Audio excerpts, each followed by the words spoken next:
Lindenwood head coach Jed Stugart, the team coming off a 16-10 loss against Eastern Illinois. Their season's going to end this week. They're going to host Bryant.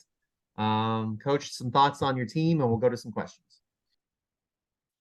Well, kind of, I guess every loss is tough, but I think this one was. I just felt. I just felt I was kind of bummed for the guys because of how hard they fought in this game and how many opportunities we felt like we had to win this game. And I think this is a season where we have to really kind of consider the things we're trying to get done. And part of that is we know that this year was going to be a tougher year for us. In no way are these excuses or anything, because every team in the country is battling injuries and things like that. But we're trying to, I think our team is learning a lot of things through a season like this to, when you do have, we're kind of getting hit in some of the same positions every week, and that's what's been hard. So, and it's hard for everybody. So it's not just us, but I think. Some good things out of last week. I continue to see our defense just keeps improving. I mean, we've had to see their progress throughout the year from game one till now. They're just playing with a lot more confidence and keeping us in games. And then, we kind of had a shuffle quarterbacks a little bit the week before at Tennessee State when Carter went down. That's our second quarterback done for the year, and then Cooper Justice and then our freshman Tyler Kabat, was kind of, they kind of finished off the game at Tennessee State, and Cooper came in the second quarter, and we couldn't really get anything going, so we started Tyler in the second half of that game, and he came out and was able to get us a couple touchdowns, and so we started him this past week against Eastern, being a true freshman, getting his first start, so. Did a lot of good things in the first half, and in the third quarter we just we would get some drives going, but then we the thing we have to learn, we got to have guys, we can't put all that pressure just on our freshman quarterback. We people got to step up, they got to make plays, they got to help that. We saw that a little bit where we missed some opportunities to help him a little bit, and then kind of reversed a little bit. We ended up getting the ball back there late in the fourth quarter and put Cooper in. And then Cooper kind of like flipped, and then all of a sudden he had put together a great drive. We go down there and score late to give us a chance at an onside kick to try to see if we get the ball back and go down and win the game. So, I think what I want to see is, if you're having a tough year, sometimes a tough year can create a lot of division. It can create a lot of finger pointing. It can create a lot of, and your culture really gets tested. And to see these guys week in and week out coming out with great effort at practice, they're not quitting, they're fighting in every game. It's not winning, and we want to win, and it still hurts. But I'm highly encouraged, with where our team is at and how they're battling through a lot of this stuff. And the good news is we're playing a ton of really young guys. I mean, we recruited these freshmen. This is our first Division I recruiting class that's playing, and we got a lot of guys playing. And I told one of the reporters after the game, I said, it's hard when you're going through this, but then it's easy to get really encouraged on one of our biggest plays. You had a true freshman center snap into a true freshman quarterback that threw it 35 yards down the field to a true freshman receiver that jumped up over some DBs and caught a great ball. And you kind of go, okay, this is pretty exciting, to know that these guys are going to start shaving one day, and I'm pretty excited about it.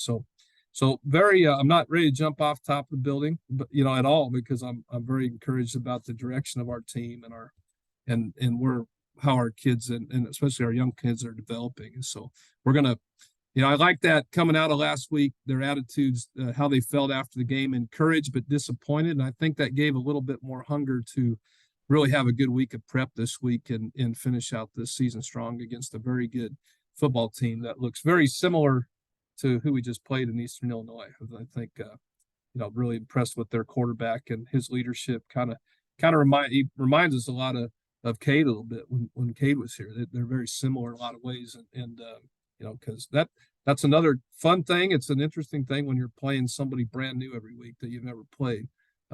It presents fun challenges and kind of So we've been used to that the last couple of years.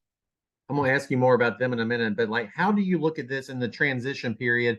Each year's separate, but you also sort of look at it like we need to make this progress, when we're finally eligible for the playoffs. How do you fit those puzzle pieces together, individual years versus the whole transition?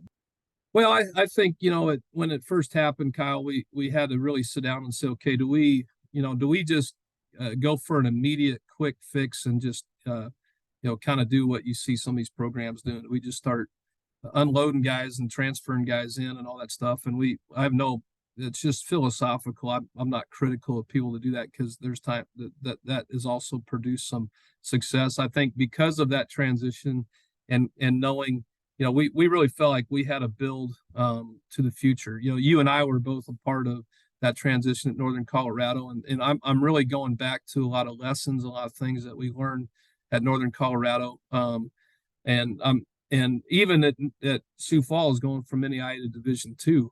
We've been tested in some of these transitions, one good, one bad, and we've been able to kind of say, okay, we can't get impatient with our plan.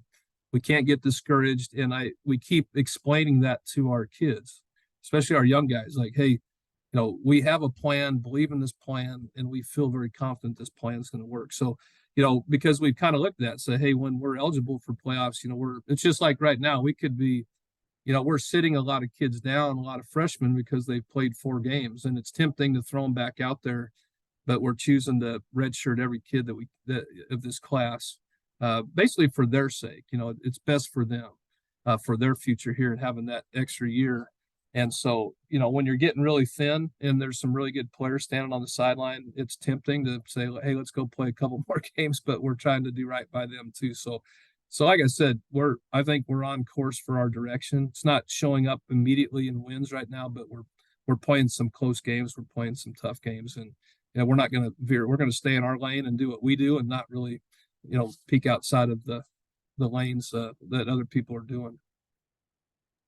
You referenced your opponent earlier and how they've been playing. So they've lost 2 association games in overtime by 1 point. So that's obviously tough for them. But what have you seen? Obviously, their quarterback is good, but they've had some bad luck. They're probably better than what their record says. Well, that's without a doubt. I mean, I think that's why I've always and it's funny because it's Tuesday and I'm still getting familiar with this team. I spend one day looking at one side. And I don't. I'm not coordinating either side of the ball, but I like to really get familiar and kind of be a devil's advocate to both guys from my perspective. And so I'm learning a little bit more about their offense today as we speak a little bit before we got on this call, because and that's what we've noticed right away.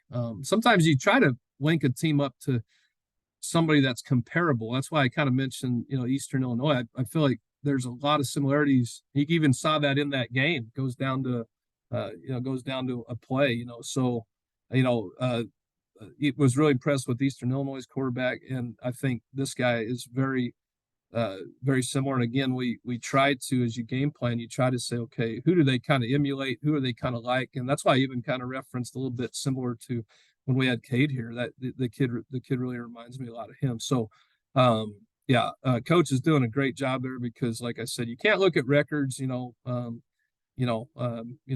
in our sake, I think we're playing better than even what our record looks like right now in a lot of cases, but we're not getting over the hump of those. And I think that they're a prime example. But we'll, in our team, we got our team meeting today and our game plan meeting and all that stuff today. And we're going to echo that very loudly to our players that, first of all, our guys we're not in a position to look at anybody's record, first of all. And I think our guys are good at saying, well, they did this against them and they did. No, we're staying humble and realizing that, we're the underdogs every week. We're the ones that we can't look at somebody and try to, and so you can see they're a really tough, physical and well-coached football team.